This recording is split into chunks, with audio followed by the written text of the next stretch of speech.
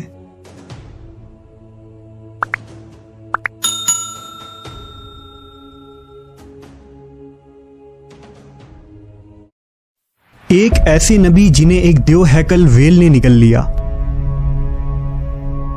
آپ سے ایسی کون سی خطا سرزد ہو گئی تھی اور آپ مچھلی کے پیٹ میں 40 دن زندہ کیسے رہے؟